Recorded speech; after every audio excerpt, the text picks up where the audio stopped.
ನಮಸ್ತೆ. ಇನ್ನೊಂದು ಕತೆ ನಿಮ್ಮ ಮುಂದೆ. ಒಬ್ಬ ಮೀನು ಮಾರೋನು ಇರ್ತಾನೆ ಒಂದು ಸಮುದ್ರ ತೀರದಲ್ಲಿ. ಅವನು ಪಾಪ ತುಂಬ ಬಡವ, ಅವನಿಗೆ ದುಡ್ಡಿನ ಅವಶ್ಯಕತೆ ತುಂಬ ಇರುತ್ತೆ.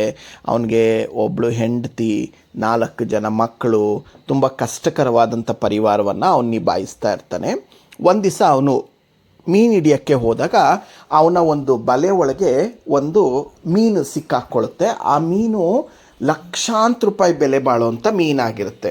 ಅಂದರೆ ಎಷ್ಟು ಕಾಸ್ಟ್ಲಿಯೆಸ್ಟ್ ಮೀನು ಅಂದರೆ ಆ ಮೀನಿಗೆ ತುಂಬ ಡಿಮ್ಯಾಂಡ್ ಇರುತ್ತೆ. ಆ ಮೀನು ಒಂದು ಮಾರಿದ್ರೆ ಇವನ ಎಲ್ಲ ಕಷ್ಟಗಳು ತೀರಿ ಇವನು ಆರಾಮಾಗಿ ಇರೋವಂಥ, ಶ್ರೀಮಂತನಾಗಿ ಇರೋವಂತಹ ಒಂದು ಜೀವನನೇ ಬದಲಾಗುವಂಥ ಒಂದು ಮೀನು, ಅಂಥ ಮೀನು ಸಿಕ್ಬಿಡುತ್ತೆ. ಅವನೇನು ಮಾಡ್ತಾನೆ, ಅದನ್ನು ಆ ಮೀನನ್ನ ಒಂದು ನೀರೊಳಗೆ, ಅಂದರೆ ಒಂದು ಚಿಕ್ಕ ಇದರಲ್ಲಿ ನೀರಲ್ಲೇ ಹಾಕ್ಕೊಂಡು ಅವನೇನು ಮಾಡ್ತಾನೆ, ಆ ಮೀನನ್ನ ತೊಗೊಂಡು ಹೋಗ್ತಾನೆ. ಮಾರ್ಬಿಡೋಣ ಅಂತ ತುಂಬ ಖುಷಿಯಿಂದ, ಇವತ್ತಿಗೆ ನನ್ನ ಕಷ್ಟ ಎಲ್ಲ ಪರಿಹಾರ ಆಯಿತು, ದೇವ್ರು ನನ್ನ ಪ್ರಾರ್ಥನೆ ಕೇಳಿಬಿಟ್ಟ, ಹಂಗೆ ಹಿಂಗೆ ಅಂತ ದೇವ್ರಿಗೆ ಥ್ಯಾಂಕ್ಸ್ ಹೇಳ್ಬಿಟ್ಟು ಅವನು ಅಲ್ಲಿಂದ ಹೊರಟ್ಬಿಡ್ತಾನೆ. ಇದನ್ನು ನೋಡಿದಂಥ ಅಲ್ಲೇ ಇದ್ದಂಥ ಒಬ್ಬ ದುಷ್ಕರ್ಮಿ, ಅಂದರೆ ಒಬ್ಬ ಕೆಟ್ಟ ಸ್ವಭಾವ ಉಳ್ಳವನು, ಇವನಿಗೆ ಒಳ್ಳೇದಾಗ್ಬಿಡುತ್ತಲ್ವಾ ಅಂದ್ಬಿಟ್ಟು, ಇದನ್ನು ನಾನು ಯಾಕೆ ತಗೋಬಾರ್ದು ಅಂದ್ಬಿಟ್ಟು ಅವನು, ಇವನಿಗೆ ಒಳ್ಳೇದಾಗೋದು ಅವನಿಗಿಷ್ಟ ಇರಲಿಲ್ಲ. ಸೊ ಅದಕ್ಕೆ ಅವನೇನು ಮಾಡ್ತಾನೆ, ಬಂದು ಆ ಮೀನು ನನಗೆ ಕೊಡು ಅಂತ ಕೇಳ್ತಾನೆ. ಇವನಿಲ್ಲ, ಕೊಡಲ್ಲ ನಾನು ಅಂತ ಹೇಳಿದಾಗ ಅವನೇನು ಮಾಡ್ತಾನೆ, ಚೆನ್ನಾಗಿ ಇವನಿಗೆ ಮೀನುಗಾರನಿಗೆ ಚೆನ್ನಾಗಿ ಹೊಡೆದ್ಬಿಟ್ಟು ಆ ಮೀನನ್ನ ಅವನಿಂದ ಕಿತ್ಕೊಂಡು ಹೊರಟೋಗ್ತಾನೆ. ಈ ಕಿತ್ಕೊಂಡು ಹೋಗೋವಂಥ ಟೈಮಲ್ಲಿ ಆ ಮೀನು ಏನು ಮಾಡುತ್ತೆ, ಮೀನು ಅಂದರೆ ಯಾರು ಅವನು ಕಿತ್ಕೊತಿದ್ನಲ್ವ, ಆ ಕೆಟ್ಟ ಬುದ್ಧಿಯ ವ್ಯಕ್ತಿ ಅವನ ಬೆರಳ ತುದಿಯನ್ನು ಕಚ್ಚಿಬಿಡುತ್ತೆ. ಸರಿಯಾಗಿ ನೆನ್ಪಿಟ್ಕೊಳ್ಳಿ, ಆ ಬೆರಳ ತುದಿಯನ್ನು ಆ ಮೀನು ಕಚ್ಚಿಬಿಡುತ್ತೆ. ಸೊ ಅವನೇನು ಮಾಡ್ತಾನೆ, ಕಿತ್ಕೊಂಡ ಮೀನನ್ನ ತೊಗೊಂಡೊಟ್ಟೋದ. ಆ ನೆಕ್ಸ್ಟ್ ಡೇ ಏನಾಯಿತು, ಆ ಮೀನು ಏನು ಕಚ್ಚಿತ್ತಲ್ಲ ಬೆರಳ ತುದಿ, ಅದು ಗಾಯ ಆಗಿ ಸ್ವಲ್ಪ ತುಂಬ ಜಾಸ್ತಿ ನೋವು ಕೊಡೋದಕ್ಕೆ ಶುರು ಮಾಡ್ತು. ಕಡೆಗೆ ಅವನು ಡಾಕ್ಟ್ರ್ ಹತ್ರ ಹೋದ. ಅವರು ಡಾಕ್ಟ್ರ್ ಏನು ಮಾಡಿದ್ರು, ಏನು ಹೆದರ್ಕೋಬೇಡಪ್ಪ, ಇದೊಂದು ಚಿಕ್ಕ ಗಾಯ, ಬ್ಯಾಂಡೇಜ್ ಮಾಡ್ತೀನಿ ಅಂತ ಅಂದರು. 3 ದಿವಸ ಮತ್ತೆ ಬಂದು ತೋರಿಸು ಅಂತ ಹೇಳಿದ್ರು. ಸರಿ, ಮತ್ತೆ 3 ದಿವಸ ಬಿಟ್ಕೊಂಡು ಹೋದ. ಚಿಕ್ಕ ಗಾಯ ಏನಾಗಿತ್ತು, ಆ ಬೆರಳಿನ ಫುಲ್ಲು ಅರ್ಧ ಭಾಗ ಕೊಳ್ತೋಗಿತ್ತು, ಅಂದರೆ ಅರ್ಧ ಭಾಗ ನಾಶ ಆಗೋಗಿತ್ತು. ಅಯ್ಯೋ, ಏನಿದು ಇಷ್ಟೊಂದು ಬೆರಳು, ಚಿಕ್ಕ ಗಾಯ ಇಷ್ಟು ಜಾಸ್ತಿ ಆಗಿದೆಯಲ್ವಾ, ಈ ಬೆರಳು ಹಿಂಗೆ ಬಿಟ್ಟರೆ ನೀನು ಕೈಗೆಲ್ಲ ಸ್ಪ್ರೆಡ್ ಆಗೋಗ್ಬಿಡುತ್ತೆ ಇನ್ಫೆಕ್ಷನ್ನು, ಬೆರಳನ್ನ ತೆಗೆದುಬಿಡೋಣ ಅಂದ್ಬಿಟ್ಟು ಏನು ಮಾಡಿದ್ರು ಡಾಕ್ಟ್ರು, ಬೆರಳನ್ನ ತೆಗೆದುಬಿಟ್ಟು ಬ್ಯಾಂಡೇಜ್ ಮಾಡಿ ಕಳಿಸಿ ಮತ್ತೆ 3 ದಿವಸ ಆದಮೇಲೆ ಬಾ ಅಂತ ಕಳಿಸಿದ್ರು. 3 ದಿವಸ ಆದಮೇಲೆ ಮತ್ತೆ ಹೋಗ್ತಾನೆ. ನೋಡಿದ್ರೆ ಆಲ್ಮೋಸ್ಟ್ ಎಲ್ಲ ಬೆರಳುಗಳಿಗೂ ಇನ್ಫೆಕ್ಷನ್ ಆಗಿಬಿಟ್ಟು ಆಲ್ಮೋಸ್ಟ್ ಅವನು ತುಂಬ ನೋವಿನಿಂದ ನರಳುತ್ತಾ ಇರ್ತಾನೆ. ಡಾಕ್ಟ್ರ್ ಏನು ಹೇಳಿದ್ರು, ಇನ್ಫೆಕ್ಷನ್ ತುಂಬ ಜಾಸ್ತಿ ಆಗೋಗಿದೆ, ನಿನ್ನ ಒಂದು ಮುಂಗೈನ ಕಟ್ ಮಾಡಬೇಕಾಗತ್ತೆ, ಇಲ್ಲಾಂದರೆ ಫುಲ್ ಕೈ ಪೂರ್ತಿ ಸ್ಪ್ರೆಡ್ ಆಗೋಗುತ್ತೆ ಅಂದ್ಬಿಟ್ಟು ಮುಂಗೈನ ಕಟ್ ಮಾಡಿದ್ರು. ಮತ್ತೆ 3 ದಿವಸ ಬಿಟ್ಟು ಬಾ, ಬ್ಯಾಂಡೇಜ್ ಮಾಡ್ತೀನಿ ಅಂತಂದರು. ಸರಿ, ಮತ್ತೆ 3 ದಿವಸ ಬಿಟ್ಟು ಹೋಗ್ತಾನೆ. ಆ ಇನ್ಫೆಕ್ಷನ್ನು ಇನ್ನೂ ಜಾಸ್ತಿ ಆಗೋಗ್ಬಿಟ್ಟಿದೆ. ಆವಾಗ ಡಾಕ್ಟ್ರ್ ಏನು ಹೇಳ್ತಾರೆ, ಇಲ್ಲ, ಪೂರ್ತಿ ಕೈನೇ ತೆಗಿಬೇಕು, ಇಲ್ಲಾಂದರೆ ನಿನಗೆ ಬದುಕೋದೇ ಕಷ್ಟ ಆಗೋಗ್ಬಿಡುತ್ತೆ ಅಂತ ಹೇಳಿದ್ರು.